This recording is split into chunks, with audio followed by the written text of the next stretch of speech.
NCP কে বলছি, তোমাদের অভ্যন্তরীণ আলাপ এইরকমই ছিল।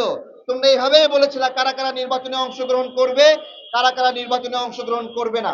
আজকে অন্তর্বর্তীকালীন সরকারের উপদেষ্টা হয়ে টাকা পয়সা বানায়ে নৈতিকতা বিসর্জন দিয়ে সেই টাকা দিয়ে সামনের নির্বাচনে খেলতে চাও, তাই তো? তো আমাদের স্পষ্ট কথা, খেলা তো দূরের কথা, তোমাদেরকে মাঠে আমরা নামতে দেব না। যারা রেফারি হয়ে নির্বাচন আয়োজন করার কথা, রেফারি হয়ে খেলার নিয়ম রক্ষা করার কথা, তারা আজকে নির্বাচনে অংশগ্রহণ করতে যাচ্ছে। আপনারা কি তাদের চোখে লোভ দেখতে পাচ্ছেন? লালসা দেখা যাচ্ছে, আকাঙ্ক্ষা দেখা যাচ্ছে। দেখেন, চিন্তা করতে পারেন, এক একটা উপদেষ্টার তাদের যে পিএস 100 কোটি টাকা, 150 কোটি টাকা, 300 কোটি টাকা লুটপাটের খবর বের হয়ে আছে। যদি চাকরের অবস্থা এরকম হয়, 300 কোটি টাকার মালিক, তাহলে একটু মনে করেন যে তার মনিব আসিফ মাহমুদ, তার অর্থনৈতিক অবস্থা কি।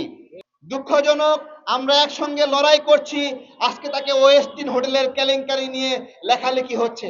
কেন হবে? এই সরকারের যে কারো গায়ে ময়লা লাগলে ওই ময়লাটা আমাদের গায়ে লাগে। এর জবাব ডক্টর ইউনূসকে দিতে হবে।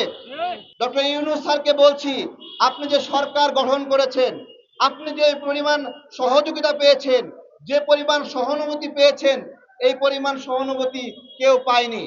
এতগুলো ভুল, এতগুলো অন্যায়ের পরে এখন পর্যন্ত ডক্টর ইউনূসের পদত্যাগের দাবিতে কোনো কর্মসূচি হয়নি। তাহলে এত আরাম পেয়ে সুযোগ পেয়ে ভেবেছেন যে আপনারা এখানে যা খুশি তাই করবেন, তা হবে না। আমরা সুনির্দিষ্টভাবে বলি, আপনারা কি আপনাদের অবস্থা শেখ হাসিনার মতো চান? বলেন। আমরা প্রতিজ্ঞা করে বলছি, আমরা আপনাদের অবস্থা শেখ হাসিনার মতো হতে দেব না। এই এক একটা উপদেষ্টা, ভালো করে খেয়াল করেন, যে কয়েকটা উপদেষ্টা নির্বাচনের খায়েশ নিয়ে এখানে কুটুর কুটুর করছে, ওই সকল উপদেষ্টার বাবারা তার এলাকায় মাস্তানি করছে। সব কটা, যে কটা উপদেষ্টাই নির্বাচন করছে, যদি স্পষ্ট করি, উপদেষ্টা নাহিদ ইসলাম, তার বাবা বনশ্রী, আফতারনগর, রামপুরা এসব এলাকায় মাস্তানি করছে। নব্য মাস্তান। আগে আমরা শুনতাম যে বাপে হলো এমপি, বেটাই মাস্তানি করে। এখন শুনতে হচ্ছে বেটাই হলো এমপি আর বাপে করতেছে মাস্তানি।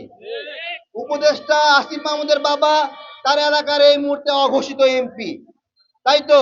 বেটাই উপদেষ্টা হয়েছে, বাপে নেতা হয়ে গেছে। উপদেষ্টা মাহফুজ আলমের বাবা, সেও তার এলাকার বড় নেতা হয়ে গেছে। সবার ভাগ্য বদলাচ্ছে। তো এই ভাগ্য বদলানো যদি হয়, তাহলে এই যে স্লোগান দিলেন ক্ষমতা না জনতা, এখন আপনারা আগে বললেন জনতা জনতা, এখন বলা হচ্ছে ক্ষমতা না জনতা, বলছেন ক্ষমতা ক্ষমতা। এতদিন স্লোগান দিয়েছেন কোটা না মেধা, আমরা সব সময় বলেছি মেধা মেধা, আর আপনারা এখন বলছেন কোটা কোটা।